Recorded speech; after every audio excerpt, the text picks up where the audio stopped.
Amén, Mario, muchas gracias, muy amable. Muy buena tarde para todos, bienvenidos. Es martes y al ser martes estamos estudiando cómo tener éxito en proyectos espirituales, así que bienvenidos todos. Evidentemente, tal como nos lo recordaba Mario en la oración, eh, estamos nosotros tomando como mentor de todo esto al apóstol Pablo. ¿Por qué el apóstol Pablo como mentor? Porque es el individuo que, con excepción o aparte de la persona de nuestro Señor Jesucristo, llevó a cabo con éxito unos proyectos espirituales enormes, grandes. Nada más revisar cuál era el proyecto, llevar el Evangelio hasta lo último de la tierra conocida, no colocando fundamento sobre la obra que ya otro había hecho, sino buscando esos lugares y esas personas a las cuales nadie todavía les había predicado. Eso es ir más allá, ¿no? Eso es realmente ver más allá de las narices. La misma Sagrada Escritura, el mismo Espíritu de Dios en el texto bíblico nos insta a tomar a Pablo o a usar a Pablo como mentor. Primera de Corintios capítulo 11 versículo 1, revíselo conmigo por favor. Primera de Corintios capítulo 11 versículo 1. Me avisa cuando ya, por favor. Bien, gracias. Primera de Corintios capítulo 11 versículo 1. ¿Qué dice? Dice, sed imitadores de mí, así como yo de Cristo. O sea, ¿qué peso debe tener un individuo? ¿Qué testimonio? ¿Qué comportamiento? ¿Qué seguridad debe tener un individuo? Como para ofrecerse como mentor, ofrecerse como inspiración, ofrecerse como guía de ruta en el caminar cristiano, al decir, sed imitadores de mí. Eso de ser imitadores de mí en una sola palabra es imítenme. Termina el texto diciendo, así como yo de Cristo. Ahí está la seguridad de Pablo. ¿Por qué le dice a los demás, imítenme, hagan como yo? Porque él hacía como Cristo. Quiere decir que el mentor, note, él se ofrece como mentor, pero a su vez declara que su mentor fue el Señor Jesucristo, ¿no? O sea que el ejemplo base es la persona del Señor Jesucristo. No hay otro ejemplo. Es Cristo. Lo que hizo Pablo para sacar adelante los proyectos espirituales que Dios le encomendó fue lo mismo que hizo Cristo para sacar adelante los proyectos espirituales que el Padre le encomendó. Repito esa parte. Lo que hizo Pablo para sacar adelante los proyectos espirituales que Dios le encomendó fue exactamente lo mismo que hizo el Señor Jesucristo para sacar adelante los proyectos espirituales que el Padre le encomendó. Entonces, ¿qué hizo Pablo? Pablo revisó la vida y obra del Señor Jesucristo y extrajo los principios que él aplicó a su vida, a su ministerio, a su diario actuar, y esos principios le dieron éxito. ¿Cómo no le van a dar éxito si, como ya hemos revisado muchas veces, Dios es un Dios de principios? La Biblia está llena de principios. Por eso Cristo dijo, escudriñad las escrituras. Cuando uno lee la Biblia, uno no nota los principios, pero cuando uno la escudriña, sí. Hay una gran diferencia entre leer y escudriñar. Escudriñar es ahondar, recuerde. Desmenuzar, recuerde. Profundizar, recuerde. No simplemente leerla. Yo la leo todos los días, es genial, pero aparte de leerla todos los días, hay que escudriñarla todos los días.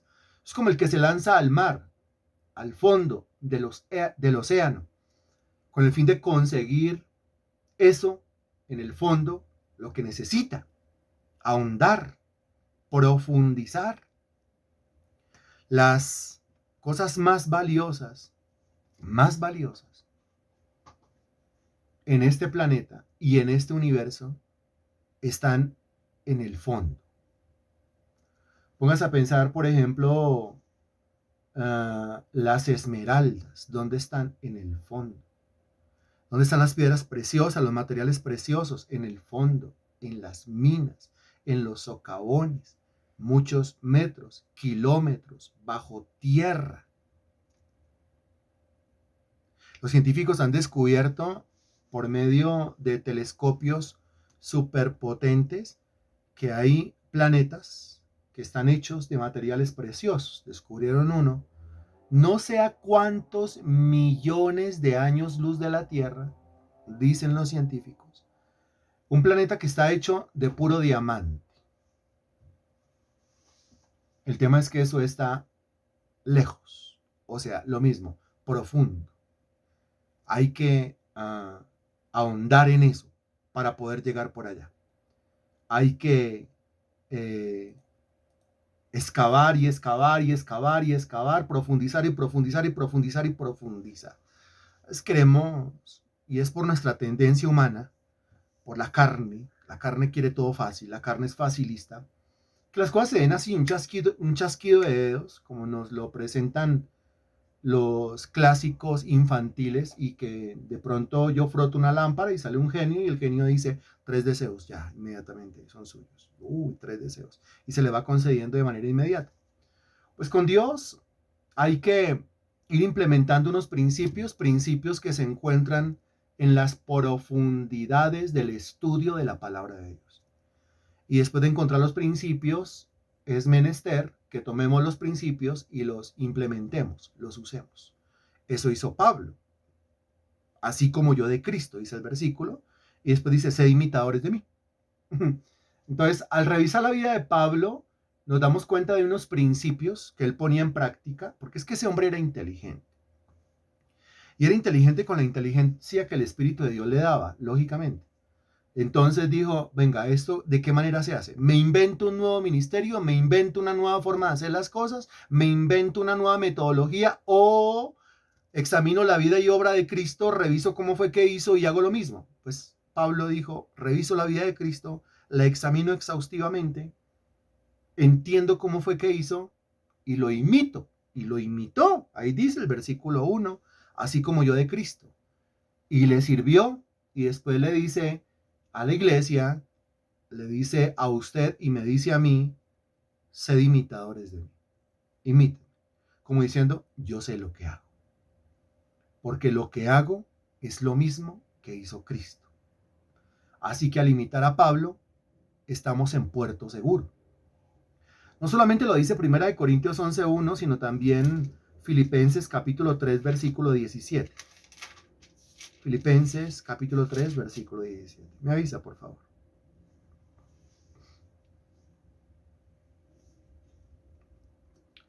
Y Filipenses capítulo 3, versículo 17 considero que está más claro que 1 Corintios capítulo 11, versículo 1. Porque dice, hermanos, sed imitadores de mí, lo mismo de 1 Corintios 11:1, pero la segunda parte del versículo no es la misma de 1 Corintios 11:1. Porque dice, hermanos, sed imitadores de mí, y mirad a los que así se conducen según el ejemplo que tenéis en nosotros. ¿Qué le debo imitar? El ejemplo. ¿Qué le debo imitar? Lo que hizo. ¿Cómo lo hizo? ¿Cómo sé lo que hizo? ¿Cómo hago para descubrir cómo lo hizo? Leyendo, escudriñando, estudiando, o sea, en la tarea en la cual nosotros estamos. También Nehemías hubiese podido decir, sed imitadores de mí, para los proyectos materiales. Y otros cuantos más de la Sagrada Escritura, tanto del Antiguo Testamento como del Nuevo Testamento, bien hubiesen podido decir, imítenme, porque sé lo que hago. Y hay otros ejemplos que no son dignos de imitar, ¿no? Hay otros ejemplos y cuando usted lee sus vidas en la Sagrada Escritura, usted dice, esto no se puede imitar. No puedo caer en el mismo error. Hay que hacerlo diferente. Ok, muy bien. Revisemos hoy cómo fue que Pablo hizo. Es decir, la estrategia que él tenía en el oficio o para el oficio al cual él fue llamado. Recuerde que él fue llamado en Hechos de los Apóstoles capítulo 9, ¿cierto? En Hechos capítulo 9, Él fue llamado, convertido por el mismo Señor Jesucristo, y se le dice a través de Ananías que él era un instrumento escogido por Dios para anunciar el nombre del Señor Jesucristo en presencia de reyes, en presencia de judíos y en presencia de gentiles hasta lo último de la tierra. Él fue llamado para varios ministerios, eso lo dicen varios versículos, pero principalmente para qué ministerio, según Romanos capítulo 1, versículo 1. No se le olvide que hay tarea para el viernes, ¿no? Romanos 1.1, Romanos 1.2, 1.3, 1.4, 1.5, ya va. Y este viernes van a hablar los que hasta el momento no han hablado. ¿Bien? Entonces, sobre todo, ¿a qué ministerio?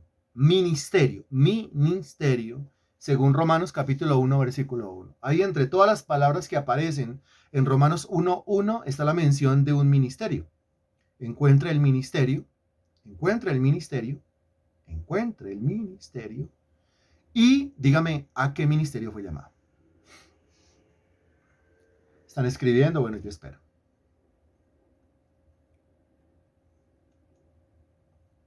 ¿3 personas escribiendo? Bueno, yo espero. Estoy hablando de ministerio. Ojo, ministerio, ¿no? Ministerio. Bueno, entre todas las palabras que aparecen en Romanos 1.1, solamente hay una que revela el ministerio. Porque dice Pablo, siervo de Jesucristo, llamado a ser apóstol, apartado para el evangelio de Dios. Hay varias palabras, pero solamente una revela el ministerio. ¿Cómo así el ministerio? Pues el ministerio es el campo de trabajo, el campo de servicio o el campo de oficio al cual fue llamado. ¿Cuál es esa palabra? La palabra es apóstol. Apóstol. Esa es la palabra. Llamado a ser apóstol. ¿Se acuerda de Efesios capítulo 4, versículo 11? Parece que no. No importa. Acordémonos. Efesios capítulo 4, por favor. Versículo 11. Efesios 4, 11. Ya, muy bien. Dice el texto, y él mismo, está hablando de Jesucristo, y Jesucristo mismo constituyó o estableció o puso a unos apóstoles, nota el ministerio, a otros profetas, nota el ministerio, a otros evangelistas, nota el ministerio, a otros pastores, nota el ministerio, y maestros, nota el ministerio. Efesios capítulo 4 revela 1, 2, 3, 4 y 5 diferentes ministerios. Apóstol, profeta, evangelista, pastor y maestro. Apóstol. Hemos examinado en las clases de Romanos el término apóstol. ¿Qué significa la palabra apóstol? Repasémoslo por favor también. Dese cuenta cómo Romanos sirve para absolutamente todo, porque Romanos es el evangelio. O sea que Romanos es el fundamento de todo el edificio. ¿Qué significa la palabra apóstol? Enviado. Enviado. Muy bien. En ese orden de ideas, lo explicábamos el viernes pasado, todos los cristianos tenemos sobre los hombros un apostolado. Él mismo lo dijo. Romanos capítulo 1, versículo 5. Y por quien recibimos la gracia y él, regálame esa palabra ahí en el chat, por favor. Eso ya tiene que estar memorizado, ¿cierto? Entonces, solamente la palabra que sigue a continuación de la frase que acabé de dar. Por quien recibimos la gracia y él, la palabrita que sigue ahí a continuación, solamente una palabrita, muchas gracias, ya está apareciendo la palabrita, esa era la palabrita, muy bien. Y el apostolado. Entonces, qué impresionante que Romanos 1.1 dice que Pablo era apóstol. Por Romanos 1.5 dice que todos los cristianos tenemos una especie o una clase de apostolado sobre nuestros hombros. En ese sentido, todos los cristianos somos apóstoles. En ese sentido, todos los cristianos tenemos un apostolado porque por la definición del término, que significa enviado, todos los cristianos, todos sin excepción alguna, fuimos enviados, mandados, llamados, comisionados a predicar el evangelio. No solamente Pablo, todos los cristianos. No solamente quien se dedica a esto todos los días de la vida, sino también quien no se dedica a esto todos los días de la vida. No solamente quien se dedica a esto de manera profesional, sino también quien no se dedica a esto de manera profesional. Es decir, el ama de casa, pero que es cristiana, que es creyente, ella también tiene un apostolado sobre los hombros. ¿Sí? La señora, la esposa, la mamá de los niños, la abuelita, si ella, si es cristiana, sí cree en Cristo. ¿Es esclava de Cristo? Sí. ¿Cristo es su Señor? Por supuesto. También tiene un apostolado sobre sus hombros. Pero también le está hablando al industrial, al empresario. ¿Usted industrial cree en Jesucristo? Soy creyente, soy cristiano. Usted tiene un apostolado sobre los hombros. Pues también le estoy hablando al oficinista, a la secretaria, al ingeniero, a la ingeniera, al que está sumamente ocupado. El apostolado, Romanos 1:5, está sobre sus hombros. No solamente estuvo sobre los hombros del apóstol Pablo, sino que está sobre todo aquel que se considere cristiano o sobre todo aquel que se considere creyente. En ese sentido, todos somos apóstoles, porque todos somos enviados. Pero aquí está hablando en Efesios 4:11 de la dedicación al ministerio de apóstol de manera profesional, de tiempo completo, 24 horas al día, 7 días a la semana, los 365 días del año. Eso es. ¿Me están escuchando bien? Aquí me salió un mensaje que dice que mi micrófono está como fregado. ¿Pero me está escuchando bien?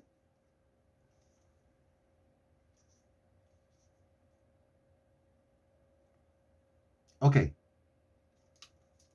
Ok, listo. Muy bien. Entonces estábamos. Recuerde usted que el apóstol Pablo fue llamado en Hechos de los Apóstoles capítulo 9 por el mismo Dios y se le encomendó un ministerio. Ahora sí. ¿Cuál ministerio? Fundamentalmente, ¿cuál ministerio principalmente? Ahora sí usted está en capacidad, porque ya repasamos, de responder. ¿Cuál ministerio? Usted responderá el ministerio del apóstol. ¿No es cierto? Ministerio del apóstol. Aunque no aparece en Hechos capítulo 9, lo escojo como apóstol, pero sí dice, lo escojo para enviarlo. Notemos, lo escojo para que vaya. Lo comisiono para que vaya lejos y le hable a los reyes y le hable a los judíos y le hable a los gentiles. O sea que con el solo hecho de la aparición del término lo envío o lo llamo, lo mando, lo comisiono, que son definiciones y sinónimos de la palabra apóstol, usted sobreentiende que el apóstol Pablo, que Pablo fue llamado al apostolado. Cosa tan tenaz. Pero recuerde que el apóstol Pablo, aunque quiso inmediatamente ponerse a predicar, él entendió que la tarea exigía un entendimiento más profundo de las verdades que él ya conocía. Porque era un duro en el Antiguo Testamento, era un doctor del Antiguo Testamento, era un doctor de la ley, pero que conocía de la ley, la letra. Lo que estábamos diciendo hace un ratico, pues usted la lee, usted se la aprende y usted se la memoriza. Se convirtió en un duro porque tiene un montón de datos, pero ¿la entiende? ¿Comprende la esencia de eso que usted entiende? ¿De eso que usted dice entender más bien? El Señor Jesucristo muchas veces lo explicó. Oísteis que fue dicho, no adulterarás. ¿Eso qué lo dice? ¿O dónde está escrito? La ley. ¿Quién lo dijo? Moisés. Pero yo os digo, o sea, eso tiene una profundidad impresionante. El Antiguo Testamento dice, no adulterarás. Éxodo capítulo 20. Pero el Señor dice, sí, pero es que si usted escudriña el tema del pecado y el adulterio, pues cualquiera que mira a una mujer para codiciarla ya adulteró con ella en su corazón. Eso es profundidad. Oísteis que fue dicho, no matarás. Eso dice Éxodo 20, no matarás. Usted pasa por ahí y lo leyó, bueno, yo nunca he matado a nadie, entonces yo estoy libre de ese pecado. Y el Señor dice, pero yo os digo que cualquiera que ofende a su hermano, cualquiera que insulta a su hermano, cualquiera que agrede verbalmente a su hermano, cualquiera que le dice fatuo a su hermano, cualquiera que lo trata como un impío con la boca, cualquiera que es un bocón grosero e insultó a su hermano, lo mató. Y es reo de juicio. Uy, no me diga eso, ¿cómo así? Éxodo 20 dice, no matarás. Y el Señor, que todo lo desmenuza, todo lo escudriña y todo lo profundiza, dice, pero ¿cuántas veces hemos matado con la lengua? Lo mismo va a decir Santiago, ¿no? En su carta dice, mire, hay un miembro, hay un órgano que es de los más pequeñitos en nuestro cuerpo y es el que lo controla absolutamente todo. Y cualquiera diría, el cerebro, no, la lengua. Porque la lengua controla el mismo cerebro. La lengua controla el mismo cerebro. Recuerde que la Biblia dice, mire, no os conforméis a este siglo, sino transformaos por medio de la renovación de vuestro entendimiento. El entendimiento tiene que ser renovado. Pero ¿cómo yo renuevo mi entendimiento? Yo renuevo mi entendimiento con mis palabras. O sea que con mis palabras yo pongo cosas nuevas en mi entendimiento y así de esa manera mi conducta es transformada. Eso como lo llama la psicología moderna, lo llama programación neurolingüística. Pues que es que milenios antes de que apareciera el término de la programación neurolingüística, allá Salomón había dicho, la vida y la muerte están en poder de la lengua y el que la ama comerá sus frutos. Qué impresionante. O sea que eso es realmente el órgano de la lengua la que lo domina todo. El órgano de la lengua la que lo gobierna todo en mi vida. Porque imagínense, el cerebro gobierna todo, ¿cierto? La cabeza gobierna todo. Sí, pues la lengua gobierna la cabeza, la lengua gobierna el cerebro, porque la lengua programa el cerebro. Seguimos hablando de dabar, ¿no? 2 domingos seguidos hablando de dabar. Ok, entonces el apóstol Pablo se dio cuenta que eso no iba a ser tan fácil. Entonces, ¿qué hizo? Pues recuerde usted que él se fue un tiempo para Arabia, el desierto de Arabia, un lugar donde nadie lo conociera. Nadie lo conocía ni desde el punto de vista del judaísmo ni desde el punto de vista ahora nuevo del cristianismo. Nadie, nadie. O sea, nadie se iba a acercar a tirarle una piedra y tampoco nadie se iba a acercar a firmarle un autógrafo. Muchas veces necesitamos nosotros lugares así, donde nadie lo conozca a uno. Realmente uno sea un completo desconocido. Nadie a uno le pregunte nada, nadie a uno ni siquiera lo salude. Uno necesita un lugar así para apartarse, para estar con Dios. ¿Cuánto tiempo estuvo Pablo en el desierto de Arabia? Ya pasamos por ahí. Entonces conteste, por favor.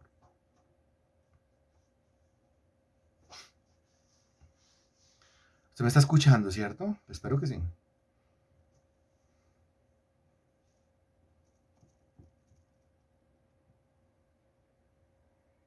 ¿Cuánto tiempo estuvo Pablo en el desierto de Arabia?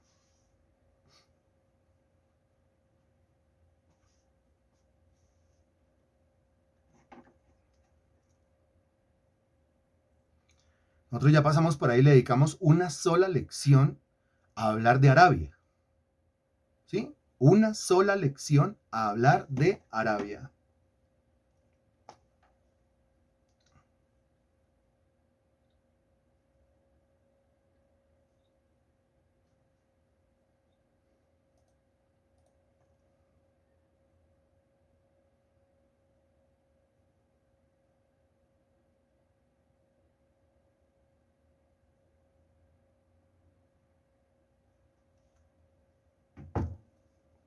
¿Están escribiendo? Yo espero.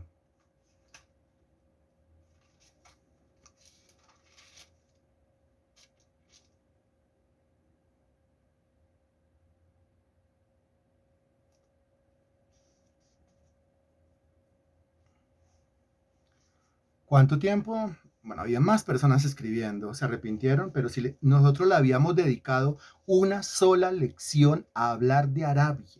Y ese día quedó claro cuánto tiempo fue. ¿Sí? ¿Cuánto tiempo fue? Bueno, todavía hay 2 personas escribiendo, esperemos.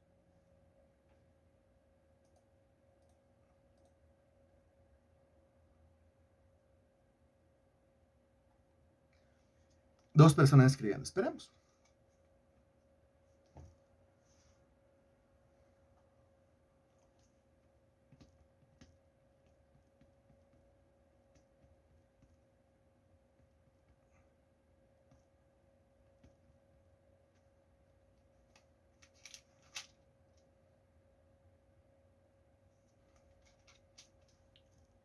Bien.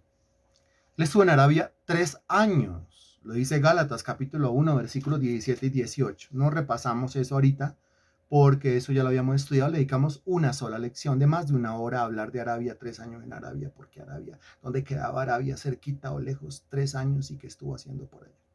Él tuvo un retiro espiritual de 3 años. Después de que se dio cuenta que eso no iba a ser tan fácil. Porque él comenzó a predicar en Damasco y se dio cuenta, no. O sea, una cosa es ser maestro en el judaísmo, en la sinagoga, y otra cosa es ser predicador del evangelio. Y esto no se puede hacer como a mí me lo enseñaron en el Sanedrín. Ojo, esto no se puede hacer como a mí me lo enseñaron en el Sanedrín. Esto no se puede hacer como a mí me lo enseñaron en el templo. Esto no se puede hacer como me lo enseñó Gamaliel. No, así no se hace. Esto se tiene que hacer de otra manera, porque es que o soy judío o soy cristiano. Es decir, o pertenezco al judaísmo o pertenezco al cristianismo. Si pertenezco al judaísmo, hago las cosas como me las enseñaron en el templo. Pero si soy cristiano, hago las cosas de otra manera. ¿De qué manera? Eso quiero averiguar. Entonces, ¿qué hace? Se aparta, se separa. Ahora que Romanos 1:1 dice, apartado para el evangelio de Dios, pues el tipo lo acogió en serio, se apartó. ¿Para qué? Para estudiar. ¿Qué va a estudiar un tipo que es docto en el Antiguo Testamento? Es docto en la letra, tiene conocimiento, ha memorizado, pero no ha profundizado. O sea, es como el que compra todo un terreno. Mire, debajo de ese terreno a cuántos kilómetros hay perlas preciosas, pero el tipo está sobre el terreno. No ha acabado, no ha ahondado, no ha profundizado. ¿Qué le tocó hacer? Irse con todo el conocimiento aprendido en el judaísmo, porque el Nuevo Testamento todavía no existía escrito. Entonces se va con todo el Antiguo Testamento que ya tenía en su cabeza a Arabia durante 3 años a profundizar. Y al profundizar, no solamente en el texto del Antiguo Testamento, sino lo que en Damasco le habían enseñado acerca de la persona del Señor Jesucristo, su ejemplo, lo que hizo, él entonces comienza a encontrar unos principios, unas formas de proceder, unas formas de hacer en cuanto al ministerio. Y ahí comienza no solamente a descubrir principios, sino también a implementar los principios. Bien, y nos damos cuenta que tiene que ver. Mirémoslo por encima. La Biblia dice claramente que cuando el Señor Jesucristo comenzó su ministerio, ahora su Biblia es Mateo capítulo 4, que el Espíritu nos guíe. Bien.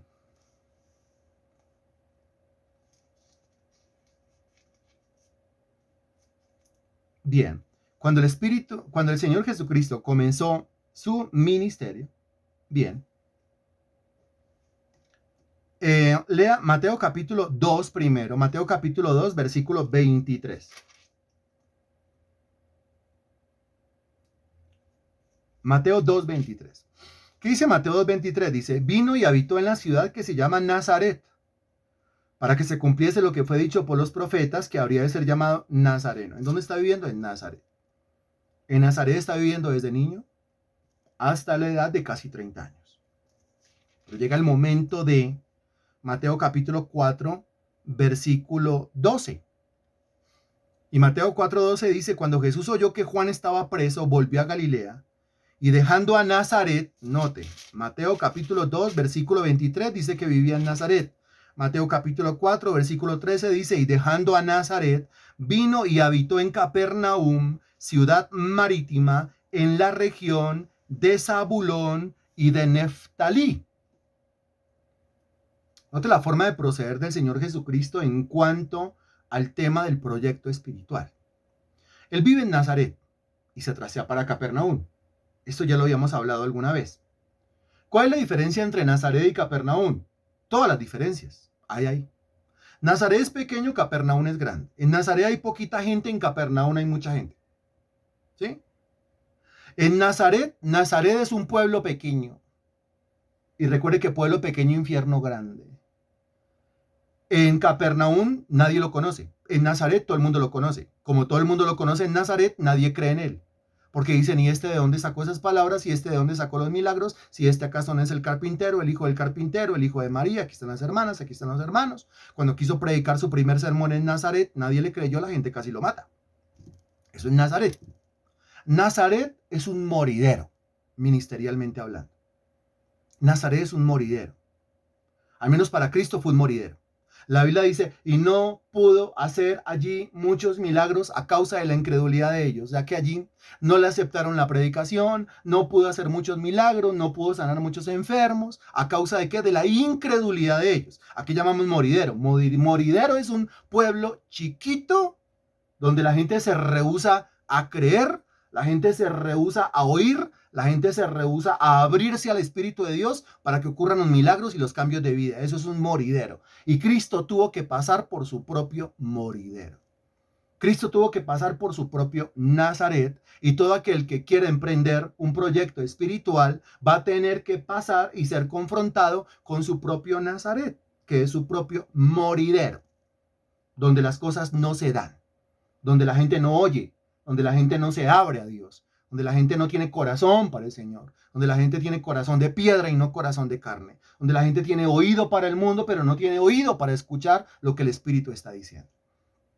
¿Qué hay que hacer? Llegó el momento de comenzar un ministerio, llegó el momento de desarrollar un proyecto espiritual. ¿Qué hago? ¿Sigo en Nazaret? ¿Le sigo insistiendo? Sí, porque es mi pueblo. Sí, porque es mi tierra. Sí, porque es mi barrio. Sí, porque son mis cuadras, mis avenidas. Sí, porque es mi parque, mi plaza. Es que es mi Tangamandapio. ¿Se acuerda de Tangamandapio? ¿No es cierto? Ese pueblecito aquel, con crepúsculos arrebolados. Es mi Tangamandapio. Pero el Señor Jesucristo nos muestra una practicidad impresionante. Porque dice, aquí no voy a poder yo comenzar un ministerio. No. El mismo Señor Jesucristo dijo, Mateo 5, mire, estamos en Mateo 2, Mateo 4, Mateo 5, y ya nos devolvemos a Mateo 4. Mateo capítulo 5, versículo 14. Vosotros sois la luz del mundo. Una ciudad asentada sobre un monte no se puede esconder. Ojo, él mismo lo está diciendo.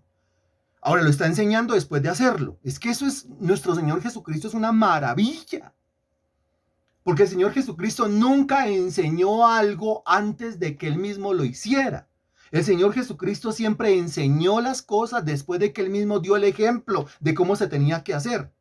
En Mateo capítulo 2 está en Nazaret. En Mateo capítulo 4 se trastea para Capernaum. En Mateo capítulo 5 dice, vosotros sois la luz del mundo.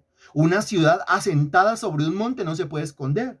Ni se enciende una luz, Cristo es la luz del mundo. Ni se enciende una luz y se pone debajo de un almud, o sea, un cajón, sino sobre el candelero y alumbra a todos los que están en casa.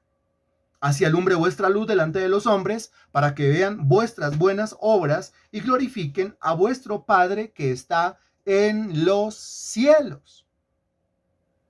Esto es doctrina, esto es cátedra, esto es enseñanza, ¿no? Pero en Mateo, eso es Mateo capítulo 5, pero en Mateo capítulo 4 el Señor lo demostró con el ejemplo, con la práctica. Él lo hizo, él se trasteó. Él, siendo la luz del mundo, no puede seguir viviendo debajo de un cajón. ¿Cuál es el cajón? Nazaret es el cajón. Entonces, ¿qué tiene que hacer? Pues tiene que salir del cajón y tiene que irse para un lugar donde pueda desde allí alumbrar a todo el mundo. Si quiere tener un ministerio que llegue a mucha gente y tener influencia sobre mucha gente, que es lo que se requiere, porque el evangelio tiene que llegar a todo el mundo, el lugar apropiado es Nazaret o el lugar apropiado es Capernaum. Si usted me llega a decir que Nazaret, entonces estaría diciendo que Cristo se equivocó al trastearse de Nazaret a Capernaum. Y usted nunca me va a decir que Nazaret era el mejor lugar. Entonces Cristo estaba más perdido que... Y obviamente nuestro Señor Jesucristo nunca estuvo perdido. Siempre estuvo dirigido por el Espíritu de Dios. El mismo que lo llevó al desierto, mire lo que dice Mateo 4.1. Entonces Jesús fue llevado por el Espíritu al desierto. El mismo que lo llevó al desierto es el mismo que ahora lo guió a trastearse. Salga de Nazaret, salga del cajón, salga del almud, salga del moridero, donde nadie escucha, donde nadie cree, donde nadie atiende, y váyase para un lugar como Capernaum, ciudad marítima en la región de Zabulón y de Neftali. Ahora, una característica que tenía Capernaum, usted la encuentra en el versículo 16.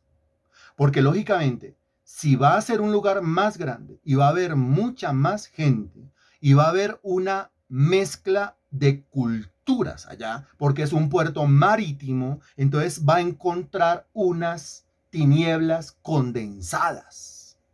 El pueblo asentado en tinieblas vio gran luz, y a los asentados en región de sombra de muerte, luz les resplandeció. Un lugar muy grande, sí. Un lugar muy popular, sí. Un puerto marítimo, sí. Un lugar lleno de gente, sí, o también un lugar lleno de tinieblas, lleno de ignorancia, por lo tanto lleno de muerte. ¿Dónde tiene que estar la luz? ¿En un lugar chiquito donde la gente no cree, o en un lugar grande, aunque todos están en tinieblas, en ignorancia y en muerte? ¿Dónde tiene que estar la luz? ¿Dónde era el lugar obvio para que el Señor Jesucristo estuviese, se trasteara y se trasladara? Pues lógicamente en Capernaum, donde más puede alumbrar, o sea, donde más se necesita. ¿Y dónde más lo necesitan? Pues lo necesitan más en Capernaum que en Nazaret. ¿No ve que en Nazaret se crean autosuficientes? ¿No ve que en Nazaret dicen que no necesitan? Entonces, si no necesita, pues entonces yo me voy por donde me necesite. El mismo Señor Jesucristo lo enseñó. Es que si usted entra a una casa a predicar el evangelio, diciendo, la paz del Señor sea esta casa, y no lo reciben en esa casa, no quieren lo que usted lleva, no quieren la palabra, no quieren la doctrina, no quieren la enseñanza, no quieren la presencia del Espíritu Santo en esa casa, el Señor Jesucristo dice así, práctico nuestro Señor, dice, mire, lo que usted tiene que hacer es lo siguiente, ¿qué? ¿Qué?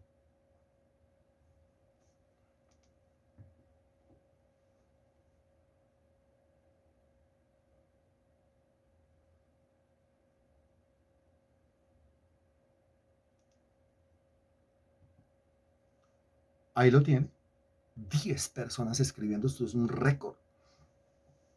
Salir, sacudir sus sandalias, sacudir los pies y seguir, sacudir el calzado y marchar. Eso es lo que toca hacer. Solamente un tonto sigue ahí y sigue ahí y sigue ahí y sigue ahí y sigue ahí, cuando la tarea real es ir hasta lo último de la tierra, ¿no? O son los principios que comenzó a descubrir el apóstol Pablo cuando comenzó a analizar el proceder ministerial del Señor Jesucristo. Ok. Cuando revisamos la vida del apóstol Pablo, notamos lo siguiente, lo mismo. El apóstol Pablo siempre buscaba en sus viajes misioneros, buscaba una ciudad como Capernaum, es decir, una ciudad principal. Una ciudad principal. Cuando usted encuentra que la carta del apóstol Pablo a los Gálatas está hablando de una ciudad, Galacia. Galacia era principal en Asia Menor. Cuando usted encuentra que la carta del apóstol Pablo a los Corintios está hablando de la ciudad de Corinto. Corinto era una ciudad principal. Cuando usted encuentra que la carta del apóstol Pablo a los filipenses, Filipos era una ciudad principal. Cuando encuentra que la carta del apóstol Pablo a los tesalonicenses, Tesalónica era una ciudad principal. Colosas era una ciudad principal. Éfeso. Éfeso era la ciudad reina de toda Asia Menor, donde más tinieblas había, donde más muerte había, donde más idolatría a Diana de los Efesios había. El apóstol Pablo escogía las ciudades o los lugares que estuviesen atiborrados de personas, donde hubiese una gran afluencia de gente, una gran mezcla de culturas, allá. Nunca se iba para lugares chiquitos, se iba para lugares grandes. Desde los lugares grandes, él llegaba a los lugares chiquitos, a través de la gente que él ganaba en los lugares grandes. Entonces, lo enseña el Señor Jesucristo. Si usted quiere comenzar un ministerio, tiene que ser en un lugar grande, y de ahí vaya a los lugares intermedios y a los lugares pequeños. Y el apóstol Pablo, ¿qué hace? Lo mismo. Cualquiera diría, uy, es que esa metodología de Pablo, pero el mismo Pablo dice, es que yo soy imitador de Cristo. O sea que antes de que lo hiciera Pablo, ya lo había hecho el Señor Jesucristo. Ahora, aquí nos damos cuenta de lo siguiente. Mateo capítulo 4, versículo 17 dice, desde entonces comenzó Jesús a predicar y a decir, arrepentíos porque el reino de los cielos se ha acercado. ¿Qué comenzó a hacer? Arrepentíos porque el reino de los cielos se ha acercado. ¿Qué comenzó a hacer el Señor Jesucristo? A predicar. ¿A predicar qué? El evangelio. Si está predicando el evangelio, ¿qué está haciendo? Si está predicando el evangelio, está evangelizando. ¿A quiénes está evangelizando? Pues ya dijimos que Capernaum era un lugar lleno de tinieblas, o sea, de ignorancia, y un lugar lleno de muerte. O sea, está evangelizando a los que están en ignorancia, está evangelizando a los que no conocen. Obvio, la evangelización se le da a los que no conocen el evangelio, o a los que creen que saben el evangelio, pero realmente no lo conocen. El Señor Jesucristo, después de trastearse, o sea, se ubicó, el Señor escogió un centro de operaciones desde el cual o a partir del cual comenzar una labor de evangelización. La evangelización es exactamente predicar el evangelio. Y eso fue lo que comenzó a hacer el apóstol Pablo. Pues el apóstol Pablo, mire, entendió también esto, que dijo, muy seguramente los cristianos no entiendan lo que es el evangelio. Entonces, es necesario escribir un libro inspirado por el Espíritu de Dios, donde se deje claro lo que es el evangelio, para que al leerlo la persona sea evangelizada y para que al predicarlo los demás sean evangelizados. Y esa es la carta a los romanos, el evangelio. El Señor Jesucristo fue a predicar, a decir, arrepentíos porque el reino de los cielos se ha acercado. El tema del arrepentimiento y de la fe, pues son las dos columnas de una evangelización. Ahora, a mí lo que dice a continuación en el versículo 18, andando Jesús junto al mar de Galilea, a mí lo que dice, andando. Esa palabra es maravillosa, andando. Principio que también descubriría el apóstol Pablo. Andando, ¿qué quiere decir? Que nuestro Señor Jesucristo nunca se quedó quieto, rascándose la barriga, esperando que las almas le llegaran. Nunca, nunca se quedó quieto. Mire, de Nazaret a Capernaum y en Capernaum andando, moviéndose dentro de Capernaum. Capernaum grande, inmenso, puerto marítimo, tenía de todo, se movía, andaba, se desplazaba, actuaba, trabajaba, laboraba, servía, nunca se quedó quieto. Si las almas han de ser ganadas, las almas tienen que ser ganadas allá donde las almas se encuentren. Donde se encuentran en Capernaum, vámonos para Capernaum. Yo tengo mi iglesia en Nazaret, yo quiero que la gente venga de Capernaum a Nazaret. Ja, ja, ja. No, yo tengo mi iglesia en Tesalónica, yo quiero que los que están en Colosas vengan a Tesalónica y se... Ja, ja, ja. La estrategia es, haga obra en Tesalónica, después haga obra en Colosas, después haga obra en Galacia, después haga obra en Corinto, después haga obra en Éfeso, después haga obra en todo lado. Ponga la obra allá, donde está la gente. Y no quiera que la gente venga acá, donde está la obra. Aunque algunos así les pongan la obra en el primer piso de la casa y ellos vivan en el segundo, no van. Pues estamos hablando aquí de otra clase de gente. Andando Jesús junto al mar de Galilea, vio a dos hermanos, aquí ya no está evangelizando. Simón llamado Pedro y Andrés su hermano, que echaban la red en el mar porque eran pescadores. Y les dijo, venid en pos de mí y os haré pescadores de hombres. Uy, aquí ya no está evangelizando. Aquí ya está hablando, es con individuos que ya habían recibido el evangelio, ya habían recibido la palabra, y ahora lo que les está ofreciendo es, los voy a hacer o los voy a convertir en pescadores de hombres. O sea, los que ya había evangelizado, los que ya había ganado con el evangelio, ahora los disipula. Esto ahorita lo vamos a revisar en el contexto de la vida del apóstol Pablo. Y no solamente lo hizo con ellos, dice ellos entonces, dejando al instante las redes, le siguieron, sino que dice el versículo 21, pasando de allí, vio a otros dos hermanos, Jacobo hijo de Zebedeo y Juan su hermano, en la barca con Zebedeo su padre, que remendaban sus redes y los llamó. Aquí hay otros dos. Ellos dejando al instante la barca y a su padre le siguieron. Le siguieron.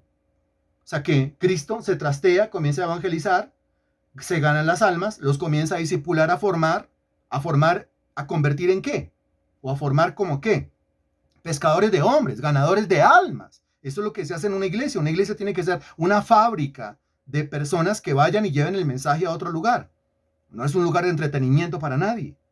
Versículo 23, recorrió Jesús toda Galilea, recorrió, note lo que dice el texto arriba, el versículo 18, andando, y el versículo 23, recorrió, nunca se quedó quieto nuestro Señor. ¿Cuándo se quedó quieto Pablo? Nunca. ¿Por qué? Porque lo aprendió de nuestro Señor Jesucristo. Y él dice, sed imitadores de mí, así como yo de Cristo. Cristo nunca se quedó quieto, Pablo nunca se quedó quieto, yo nunca me puedo quedar quieto. Mi mentor es Pablo, mi mentor es el Señor Jesucristo. Acepto la mentoría de Pablo. Es una mentoría, pero súper excelente, por supuesto. ¿Sí?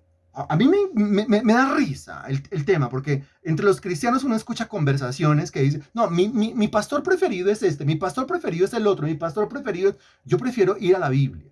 Cristiano bíblico. Para algunos, harto que uno sea tan bíblico, pero no soy harto delante de Dios. El texto dice, 1 Corintios 11:1, Filipenses 3:17, sed imitadores de mí. El Nuevo Testamento a mí me plantea un mentor, no otro. Un mentor, no dos. ¿Cuál es el mentor? Pablo. Y Pablo tuvo como mentor al Señor Jesucristo. Si usted encuentra alguno que se porte como Pablo, que se porte como Cristo, es un ejemplo digno de imitar. Mientras que no sirve. Porque estaremos haciendo las cosas de manera diferente. Y esas variaciones siempre traen una repercusión de maldición. Termina uno quizás por pervirtiendo el evangelio. Si comienza pervirtiendo los métodos. Recorrió Jesús toda Galilea, enseñando en las sinagogas de ellos, note, y predicando el evangelio. ¿Qué predicaba Cristo? El evangelio. Cuando uno predica el evangelio, ¿qué está haciendo? Evangelizando. Pero ahora está en compañía de los discípulos. Se lleva a los discípulos lo van viendo a él cómo predica el evangelio, y más adelante les dice, vayan ustedes por todo el mundo. Predicando el evangelio del reino y sanando toda enfermedad y toda dolencia en el pueblo. Viene el tema de las sanidades. En Nazaret no pudo sanar. En Capernaum sí. Y se difundió su fama por toda Siria. Mire, fama, la fama necesaria. No mala fama. Cristo tenía fama en Nazaret, la fama del carpintero, hijo de carpintero, el hijo de María, el hermano de los unos y el hermano de los otros, el que se crió con ellos, el que nunca rompió un plato, todo el mundo lo tenía como de una sana conducta, pero ¿de dónde saca estos sermones y esos milagros? ¿Y de dónde saca que él es el Cristo, el Mesías? Esa es la fama que tenía él en Nazaret. La fama que tiene en Capernaum es diferente. Ahora, la fama se siembra y la fama se cosecha. La fama se fabrica. Para fabricarla hay que dejar el moridero. Hay que irse para Capernaum. Hay que comenzar a predicar el evangelio. Hay que comenzar a ganar almas. Hay que comenzar a ser discípulos. Hay que formar a la gente. Hay que seguir predicando el evangelio. Hay que nunca quedarse quieto. Se difundió su fama por toda Siria y le trajeron todos los que tenían dolencias y los afligidos por diversas enfermedades y tormentos, los endemoniados, lunáticos y paralíticos, y los sanó. Y le siguió mucha gente de Galilea, de Decápolis, de Jerusalén, de Judea y del otro lado del Jordán. Mire, si no se hubiera ido de Nazaret, nada de esto hubiese podido pasar. Tangamandapio es muy bonito para ir a pasar un fin de semana, para ir a quedarse 8 días en las vacaciones, pero no para un ministerio, no para sacar adelante un proyecto de carácter espiritual. Bien, revisémoslo en el contexto del apóstol Pablo. En Hechos de los Apóstoles, capítulo 14, versículo 21. Hechos 14, 21.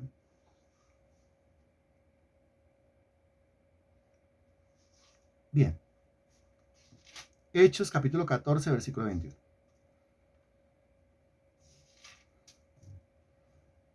Estamos en Hechos 14, nos hemos devuelto al primer viaje misionero. ¿Cierto? Nos hemos devuelto al primer viaje misionero. En Hechos capítulo 14 se mencionan ciudades como Iconio, se mencionan ciudades como Listra, que eran ciudades importantes, grandes. ¿De dónde saca él que hay que ir directamente a las ciudades importantes, ciudades grandes, donde hay mucha gente, donde hay mucha ignorancia, donde hay mucha tiniebla, donde hay mucha muerte, donde hay mucho problema? ¿De dónde lo saca Pablo? ¿De dónde lo aprende? ¿O se lo está inventando? ¿Es una innovación de él? ¿O de dónde lo aprende? Eso en Hechos de los Apóstoles, capítulo 14, del ejemplo del Señor Jesucristo. Muy bien, muy bien, muy bien. Si usted va, ya nos devolvemos a Hechos capítulo 14, pero si usted va a Hechos 16, 6, probablemente encuentre un título sobre Hechos 16, 6. Mi Biblia dice, la visión del varón macedonio. Eso lo vimos hace 8 días. Permisos y prohibiciones. Macedonia, ciudad importante. La puerta a Europa. Filipos, ciudad importante. El título está sobre el versículo 11 ahora. Filipos, ciudad importante. Sobre el capítulo 17, versículo 1. Alboroto en Tesalónica. Tesalónica, ciudad importante, grande como Capernaum. Sobre el 10, Berea, ciudad grande, ciudad importante. Sobre el versículo 16, nada más y nada menos que Atenas. Atenas, imagínese usted. La historia de Atenas con Grecia. Y él se va para allá, la ciudad más importante. Capítulo 18, versículo 1. Pablo en Corinto, ciudad grande, importante, mucha gente, mucha tiniebla, mucho problema, mucha necesidad, mucha muerte. Qué impresionante. Versículo 24 del capítulo 18. Éfeso. Capítulo 19, versículo 1. Pablo en Éfeso. Éfeso, la joya de Asia. ¿Qué innovación hay ahí? Ninguna. La verdad, el apóstol Pablo no era ningún innovador. Y él siempre estuvo hablando en contra de las innovaciones, en lo que tiene que ver con los proyectos espirituales. ¿Para qué innovar cuando los principios ya fueron establecidos? Más bien descubramos los principios, hagamos lo mismo y saquémosla del estadio. ¿No le parece? En el capítulo 14, devuélvase, versículo 21, se nos enseña lo que Pablo hacía inmediatamente llegaba a una ciudad grande como Capernaum. Versículo 21 dice, y después de anunciar el evangelio, o sea, cuando llegaba a una ciudad grande, ¿qué era lo primero que comenzaba a hacer? Ahí dice anunciar el evangelio, o sea, en una sola palabra que comenzaba él a hacer. En una sola palabra, no en una sola frase, sino en una sola palabra. No. Tiene que ver, pues es el método para hacerlo. Pero ¿qué era lo que hacía? Lo expliqué en Mateo capítulo 4 hablando del ejemplo de Jesús. No. Ahí no sirve ni la palabra predicar, ni declarar, ni predicar, ni hablar. Solamente sirve esa, evangelizar. Muy bien, Marta Poveda. Pero eso lo hace a través de, claro, eso lo hace a través de la predicación, pero puede que está predicando una cosa que no sea, puede que esté hablando una cosa que no sea, puede que esté enseñando una cosa que no sea. Ahí dice claramente, después de anunciar el evangelio.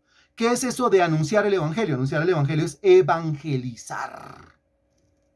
Ahora, ¿qué es evangelizar? Anunciar el evangelio, hablar el evangelio, predicar el evangelio, enseñar el evangelio. Eso es. Entonces, la única palabra que sirve ahí es evangelizar. ¿Por qué? ¿Cómo así que por qué? ¿Qué es lo primero que hacía Cristo? Buscaba un lugar como Capernaum.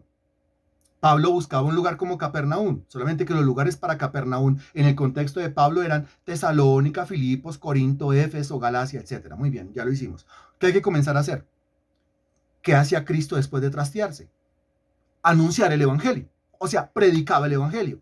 Comenzaba a predicar el evangelio. Ah, bueno, muy bien. Ahora, Cristo comenzaba a predicar el evangelio y comenzaba a predicar el evangelio con el fin de ganar almas. Recuerde que el evangelio se le predica a gente que no conoce el evangelio. Pero no solamente hay una tarea que hacer con los que conocen el evangelio, que eso muchas veces lo refutan en las iglesias, ¿no? ¿Usted con quién está hablando de la palabra de Dios? Con fulano. Oiga, pero si fulano ya tiene conocimiento, a él no le dé más palabra. ¿Cómo así que no le dé más palabra? Lea lo que dice el versículo 22. El versículo 22 dice, confirmando los ánimos de los discípulos, exhortándoles a que permaneciesen en la fe y diciéndoles, es necesario que a través de muchas tribulaciones entremos en el reino de Dios.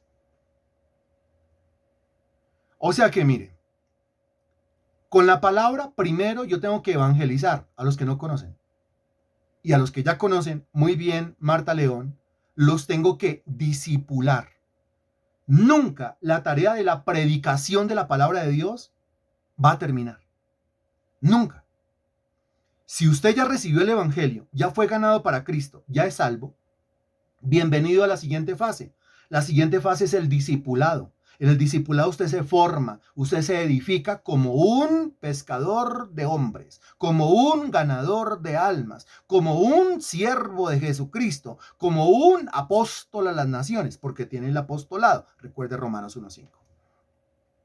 El versículo 21 dice completo, después de anunciar el evangelio a aquella ciudad. Entonces, ¿cuánto tiempo yo me debo quedar en una ciudad o en un sector? Hasta que le anuncie el evangelio a todo el sector, hasta que le anuncie el evangelio a todo ese pueblo, hasta que le anuncie el evangelio a toda esa ciudad. ¿Y eso cómo lo voy a hacer si estoy yo solito? No, pues no lo va a hacer solito.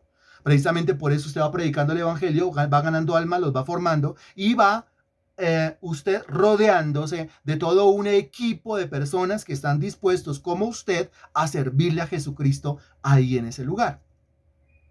Después de anunciar el evangelio a aquella ciudad y de hacer muchos discípulos, note, muchos discípulos, no solamente los ganó, sino que los convirtió en discípulos. No solamente ganó a muchos, sino que esos muchos fueron convertidos en muchos discípulos. Salió con Bernabé para Derbe. Siguiente tarea, pues discipular, dice el versículo 21, el versículo 22, perdón, confirmar, significa afirmar, solidificar, hacer sólido, hacer duro, hacer firme, confirmando los ánimos de los discípulos, exhortándoles a que permaneciesen en la fe y diciéndoles, es necesario que a través de muchas tribulaciones entremos en el reino de Dios. O sea que Pablo los evangelizaba, pero nunca les prometía una vida sin problemas en esta tierra. Note la parte final del versículo 22. Y los discipulaba, pero lo mismo, nunca les prometió una vida sin problemas en esta tierra. No, es más, les dijo, es necesario que a través de muchas tribulaciones entremos en el reino de Dios. Como vienen las tribulaciones, ustedes tienen que estar firmes. Y para que estén firmes, si ya fueron evangelizados, ahora tienen que ser discipulados. Alguien una vez me preguntó, que me vio después de mucho tiempo ya, dictando clases todos los días. Me dijo, venga, pero ¿cuándo acaba el proceso con una persona? Porque todos los días estudiando, y es que vea, cuando uno estudia una ingeniería, o cuando uno estudia un técnico, o cuando uno estudia una carrera, pues acaba a los 3 años, a los 4 años y a los 5 años, y ya, vaya a ver. Pero no puede ser que aquí en el conocimiento de Dios, pues a los 3, 4 o 5 años no esté listo, o a los 10, o a los 15, o a los 20. No, nunca se va a detener esto. Nunca uno va a estar perfectamente listo. Esto es como el pan. No solamente de pan vivirá el hombre, sino de toda palabra que sale de la boca de Dios. Claro, estudia una carrera en la mejor universidad, métale toda la plata a los 5, 6, 7 años, aunque no se le olvide que después tiene que hacer unas actualizaciones y todo eso, dependiendo de la carrera. Pero en lo que tiene que ver con Dios es que la gente compara de una manera burda. La gente es burda y la gente es ordinaria. Porque ¿cómo van a comparar la teología? Solamente póngase usted a pensar. ¿Cómo van a comparar la teología, que es la ciencia de Dios, el conocimiento de Dios? ¿Cómo lo van a comparar con cualquier profesión terrenal? Y no quiero hablar de ninguna porque yo no quiero denigrar.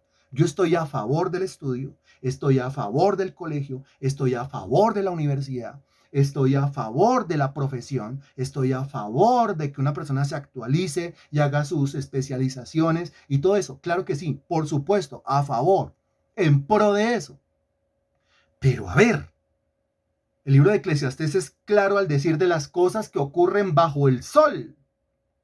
Todo lo que ocurre bajo el sol, o sea, en esta tierra, no, nada se puede comparar con Dios y nada se puede comparar con la ciencia de Dios.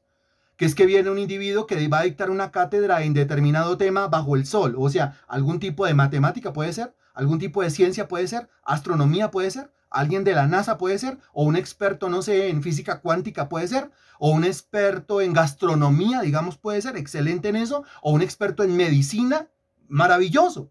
Pero esas ciencias son las que existen bajo el sol. Ninguna de ellas se compara a la ciencia que abarca todo el universo. ¿Por qué? Porque es la ciencia de Dios.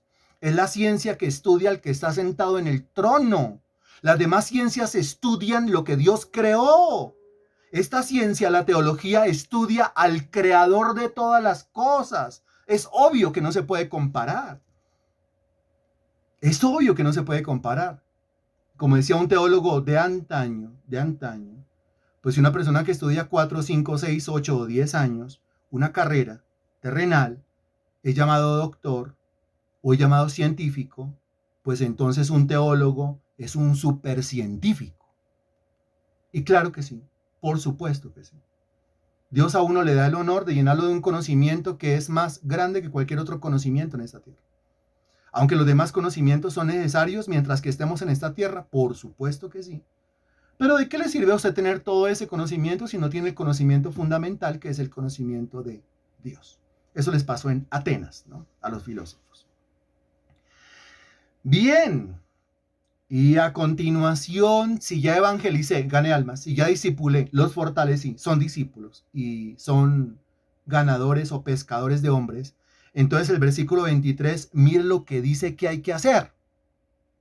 Y constituyeron ancianos en cada iglesia, en cada iglesia. El versículo 23 ya nos está hablando de otra cosa. El apóstol Pablo no se iba de una ciudad sin comenzar por el versículo 21, seguir por el versículo 22 y terminar en el versículo 23. Todo comenzaba en el versículo 21 evangelizando, pero todo seguía en el versículo 22 consolidando. Y todo terminaba en el versículo 23 abriendo iglesias.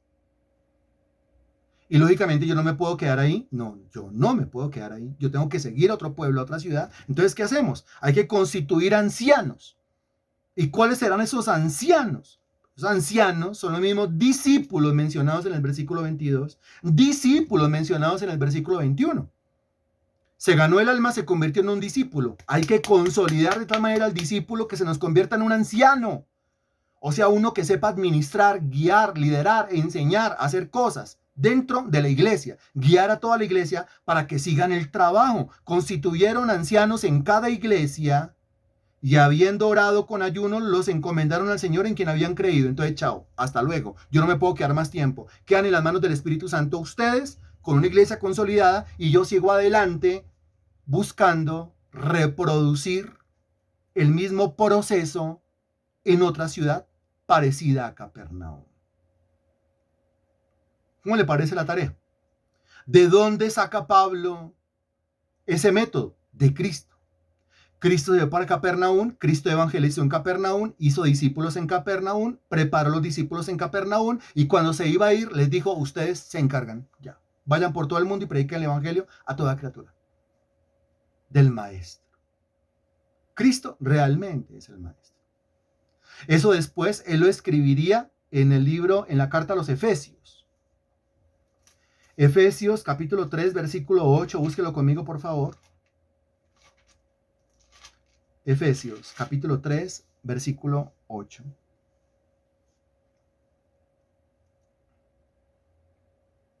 Me avisa por favor. Efesios capítulo 3, versículo 8.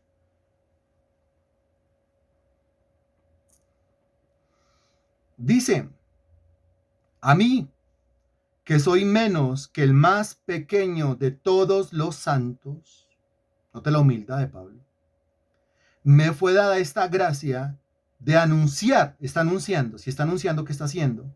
Entre los gentiles, el evangelio de las inescrutables riquezas de Cristo. Aquí vuelve y lo dice.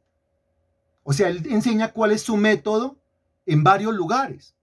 ¿Qué está haciendo en el versículo 8? ¿O qué es lo que dice que hacía en el versículo 8 mejor? Evangelizar. Muy bien. Bueno, y el resto, porque es que tenemos, 15. Entonces, ¿dónde están las otras respuestas? Solamente 2 o 3 dándole ahí a la respuesta y el resto, ¿dónde está? Ahí dice claramente, a mí que soy menos que el más pequeño de todos los santos, me fue dada esta gracia de anunciar entre los gentiles el evangelio de las inescrutables riquezas de Cristo. ¿Qué hace? Evangeliza. Aquí le está hablando a quiénes? A los efesios. Éfeso, ciudad importante. Éfeso, lugar importante. Ahora, cuando digo lugar importante, por favor, ninguno me malentienda. Lugar importante no es lugar bonito, ¿no? Lugar importante no es paradisiaco, no. Un lugar paradisiaco es donde está el meollo del asunto. Un lugar como Capernaum es un lugar donde están condensadas las tinieblas. Porque si se trata de vivir tranquilo o de vivir sabroso, como dicen por ahí, pues quedémonos en Nazaret. Pues unas cuantas manzanitas de casas ahí, esto no es muy grande, todo el mundo se conoce con todo el mundo, aquí he vivido toda la vida, no he tenido mayor problema, quedémonos aquí. Pero si se trata de hacer ministerio, pues nos toca irnos a meter en problemas, por allá en otro lado, donde nadie lo conoce aún. Por eso, ¿cómo se va a ir uno allá donde nadie lo conozca? Solamente se va donde nadie lo conoce una persona que tiene proyecto. Si no tiene proyecto, no se mueve. Si no tiene proyecto, lo más seguro son las enaguas de la mami o los pantalones del papi. Pero si tiene proyecto y dio lado el proyecto, le toca como José. Chao, me voy. Le toca como Jacob. Chao, me voy. Le toca como Abraham. Vete de tu tierra y de tu parentela. Chao, me voy. Si tiene proyecto, la zona de confort no es una opción. Se la repito. Si tiene proyecto, la zona de confort, donde se siente confortable, no es opción. Si tiene proyecto, la zona esa, donde todo el mundo le hace de todo, donde todo el mundo le alcanza, le pone, le alza, no es opción. Pero se va a incomodar por causa del proyecto, termina incomodándose de buena gana. Allá está Pablo, en Éfeso, anunciando. Ahora el versículo 9, parte siguiente del proceso. El versículo 9 dice, y de aclarar. Note que en el versículo 8 está anunciando. En el versículo 9 está aclarando. ¿A quién se le aclara? Al que primero se le anunció.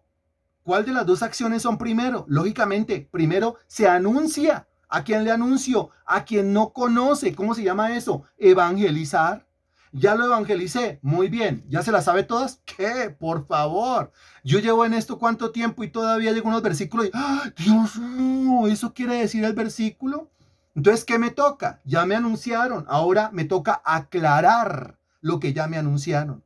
Y cuando a mí me están aclarando lo que ya sabía, cuando me están aclarando lo que ya había memorizado, cuando me están aclarando lo que ya había escuchado desde sermones o predicaciones, ahí ¿qué están haciendo conmigo? Si me están aclarando, me están discipulando. Uy, pero me están discipulando es para formarme como un individuo que haga algo productivo. ¿Dentro de qué? Me están formando en el discipulado como un individuo que hace algo productivo. ¿Dentro de qué?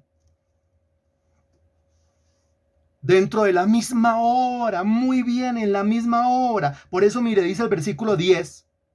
Para que la multiforme sabiduría de Dios sea ahora dada a conocer por medio de la iglesia. Se menciona la iglesia. ¡Qué impresionante! O sea, es lo mismo que encontramos nosotros allá en Hechos 14:21, Hechos 14:22, Hechos 14:23. Ahora nos lo encontramos en Efesios 3:8, Efesios 3:9 y Efesios 3:10.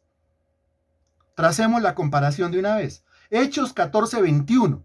El apóstol Pablo evangelizaba. Efesios capítulo 3, versículo 8. El apóstol Pablo evangelizaba. Hechos 14:22. El apóstol Pablo discipulaba. Efesios capítulo 3, versículo 9. El apóstol Pablo discipulaba. Hechos 14:23. Eso era con el objeto de formar una iglesia y dejar a los discípulos formados a cargo de la iglesia. Efesios capítulo 3, versículo 10.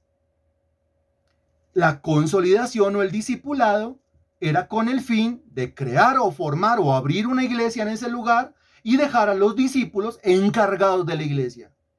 ¿Qué quiere decir? Que Hechos 14:21 y Efesios 3:8 es lo mismo, que Hechos 14:22 y Efesios 3:9 es lo mismo, y que Hechos 14:23 y Efesios capítulo 3, versículo 10 es lo mismo. Imagínate tú. Ahora, qué impresionante que el mismo apóstol Pablo nos dice dónde él dejaba las iglesias consolidadas. Es decir, cuál era el lugar preferido del apóstol Pablo, que antes fue el lugar preferido del Señor Jesucristo para iniciar una obra de iglesia. ¿Cuál? Se lo repito. ¿Cuál era el lugar preferido del apóstol Pablo, que antes fue el lugar preferido del Señor Jesucristo para iniciar una obra de iglesia? ¿Cuáles eran esos lugares preferidos por ellos? ¿Cuáles? Sí, en Capernaum, pero ¿dónde? No, en Capernaum, pero ¿dónde? Lugares. Capernaum, pero ¿dónde? Capernaum, pero ¿dónde? Tesalónica, pero ¿dónde? Éfeso, pero ¿dónde? Galacia, pero ¿dónde? ¿Dónde? ¿Dónde dejar una iglesia establecida? ¿Dónde? No, seamos puntuales. Sí, pero ¿dónde? Estamos en Capernaum, pero Capernaum es muy grande. ¿Dónde? Lugar preferido de Cristo, siempre se la pasaba allá. Lugares preferidos de Pablo, siempre se la pasaba allá metido. ¿Y por qué siempre se la pasaban allá metidos? Porque eran los lugares preferidos, porque ellos sabían que era por ahí por donde se comenzaba. ¿Por dónde se comenzaba? ¿Dónde? Capernaum era lugar lleno de tinieblas, pero en ese lugar lleno de tinieblas, ¿por dónde comenzar? No, no. O sea, ¿cómo vamos a hacer una obra de iglesia dentro de una sinagoga? No se puede. Dentro de una sinagoga, la sinagoga es el lugar de reunión de otra iglesia. Eso es como querer montar una iglesia cristiana dentro del templo de los testigos de Jehová. No era por ahí. Entonces, ¿por dónde era? ¿Por dónde era? Abrir una iglesia. Abrimos la iglesia. ¿En dónde está reuniendo la iglesia? Allí. ¿Allí dónde? Pregúntele a Cristo en Capernaum dónde abría las iglesias, dónde montaba las iglesias.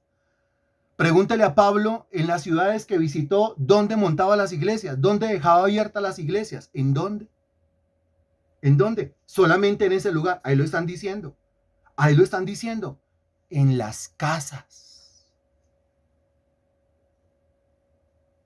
En las casas. En las casas. Y rápidamente, aquí entre nos, entre hermanos en Cristo, regáleme usted al menos 3.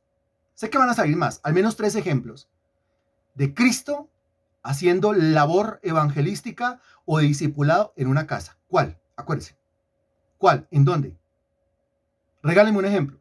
Completemos 3, por favor.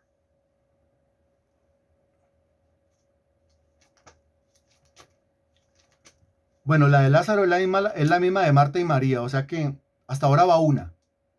Sí, Natalia dice la de Lázaro, Germán dice la de Marta y María, es la misma. Carolina dice la casa de Marta y María, es la misma, o sea que hasta ahora va una. La señora María dice la de Jairo, muy bien, entonces van dos. La casa de la suegra de Pedro, muy bien, ya van 3, ¿sí se acuerda? El Señor Jesucristo le encantaba estar por allá dentro de las casas. ¿Pero haciendo qué? ¿Cómo así que haciendo qué? Primero, evangelizando, ganando almas. Segundo, aclarando, o sea, discipulando, formando gente. Y tercero, ahí en esa casa dejaba funcionando una iglesia. Y los que él había formado en el discipulado los dejaba encargados de la labor de la iglesia. Qué impresionante.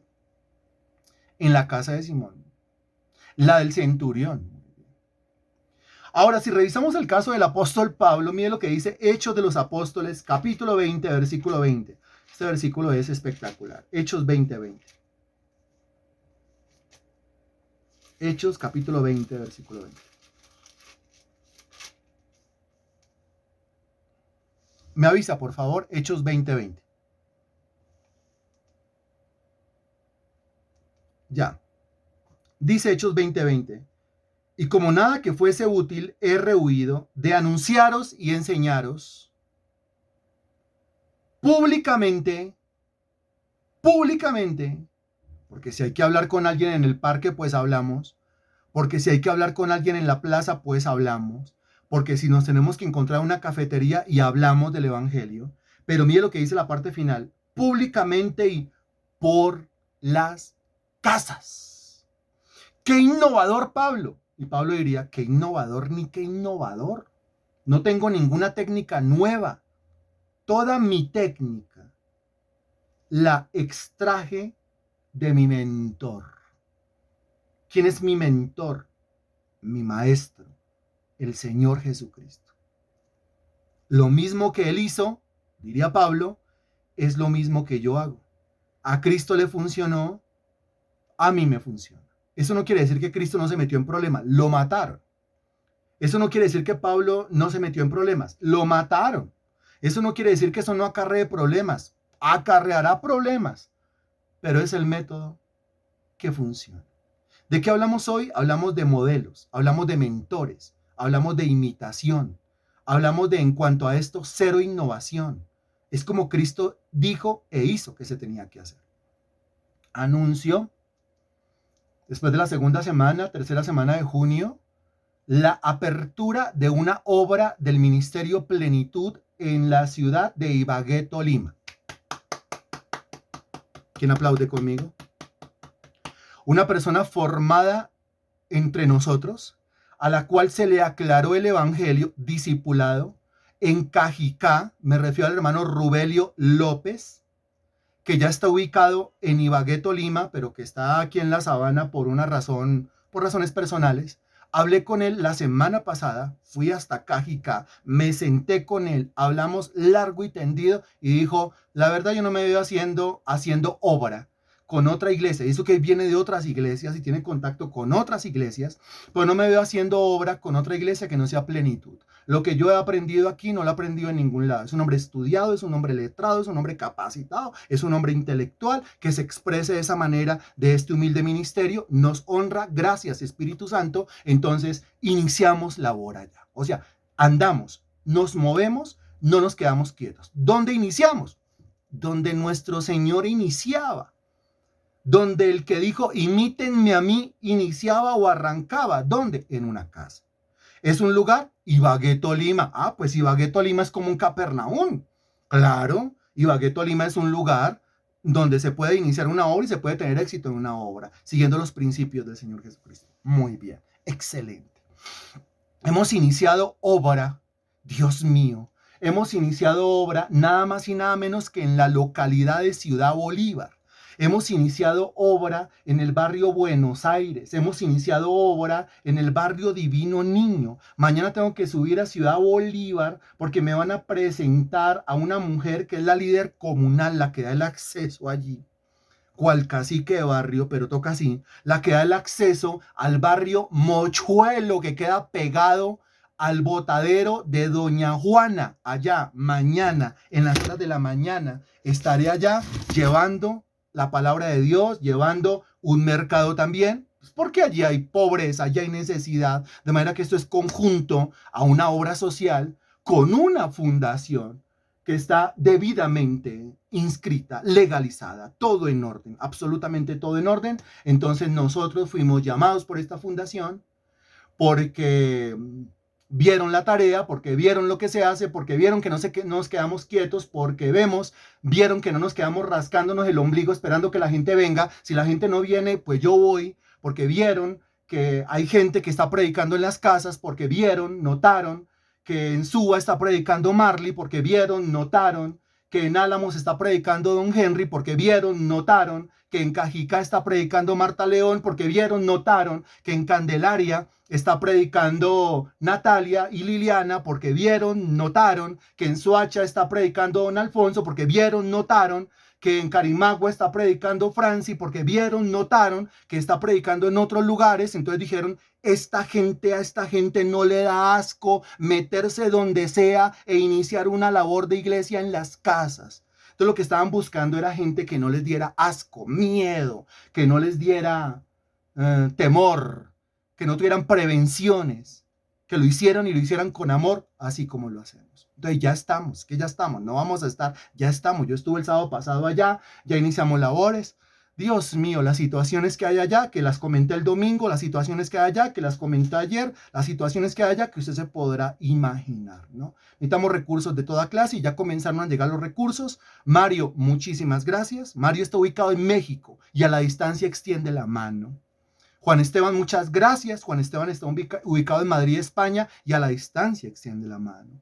Vivian, muchas gracias. Vivian está ubicada en Australia y a la distancia extiende la mano. Y otras personitas que están en otros lugares y a la distancia extiende la mano.